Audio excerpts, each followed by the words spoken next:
California. Thank you for joining us this morning. Let's go right into the news of the week. New job numbers just came out. The unemployment rate up to 9.2%. Jobs created in the month of June were only listed at about 18,000.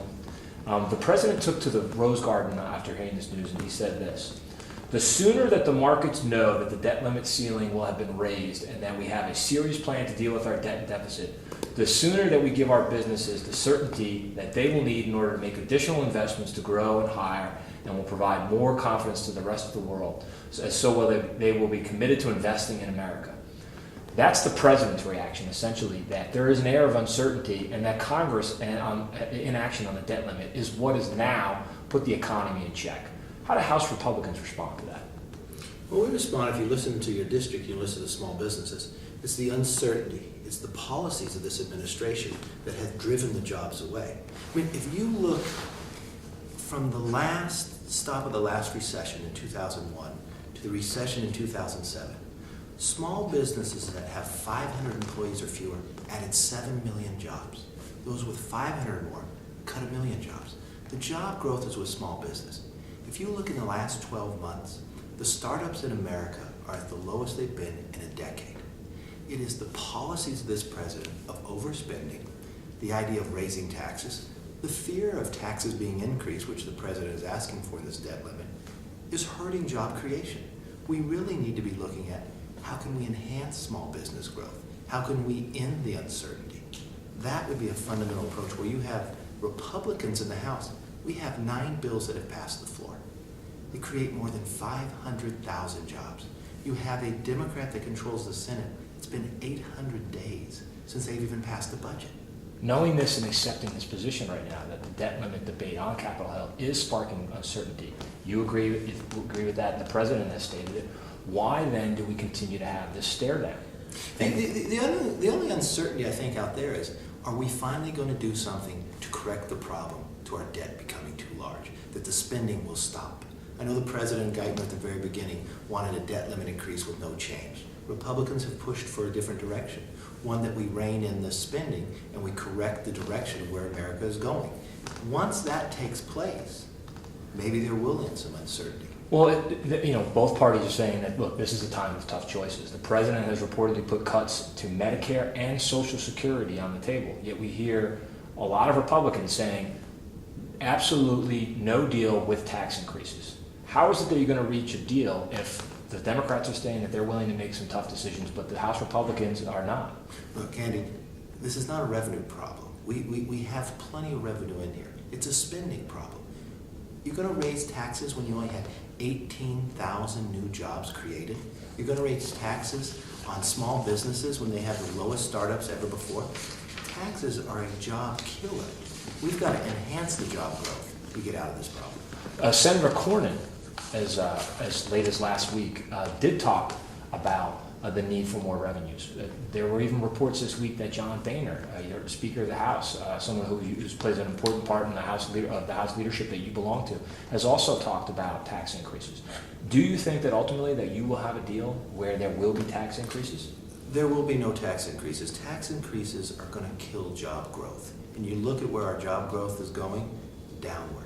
So what we were talking about, if you look at the Republicans' budget, tax reform, one that incentivizes and makes America competitive again.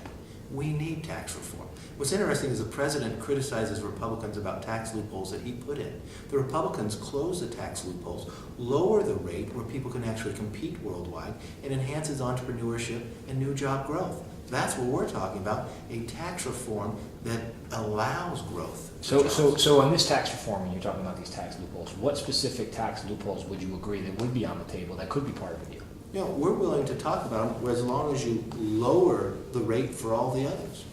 Okay, well, let's look at some of the schisms that you have within your conference right now. Leadership has regularly said that the debt limit will be raised. Michele Bachmann, her first campaign ad out in Iowa, and we have it here if you take a look at it, it explicitly states she will not raise it, regardless of what's put on the table.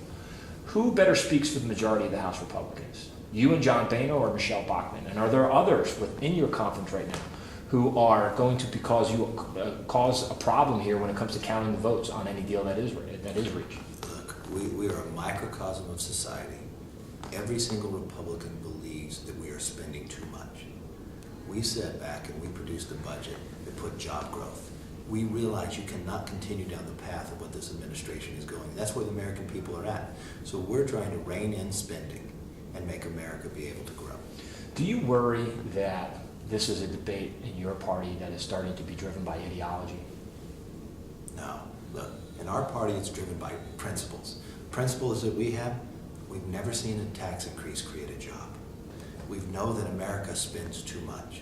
We know that small business creates jobs. So those are the things we're focused on. We're going to control spending. We're going to enhance job growth through small business.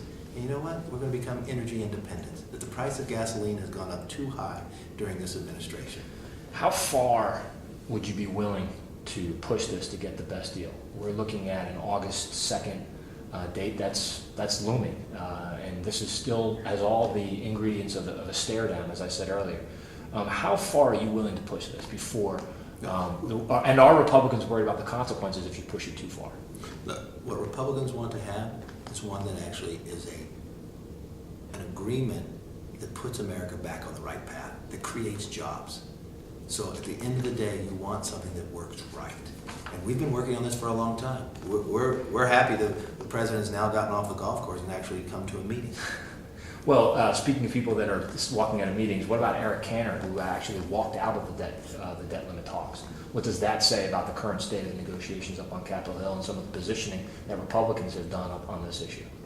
Well, I think when Eric got up from a meeting when all the Democrats want to talk about a tax increase that continues to kill jobs, I think you see that we're serious about where we're going. I think the other part that you see that Eric Cantor's been in a lot of meetings moving in the right direction. So I think it's a sign that Republicans are principled about fighting to change this country. Well, we've had a lot of intel from folks up on Capitol Hill that are talking about that there is a schism within the Republican leadership, that Eric Cantor and John Boehner and sometimes maybe even your office are not on the same page with this, that John Boehner is not necessarily speaking for the whole conference, and that sometimes him and his staff are going a little bit farther out there. Do you think that's the case, and is that going to hurt your ability to gather some leverage as you're working through the negotiations? Yeah, that makes good headlines, but I'm in the room every day. I don't see any of that.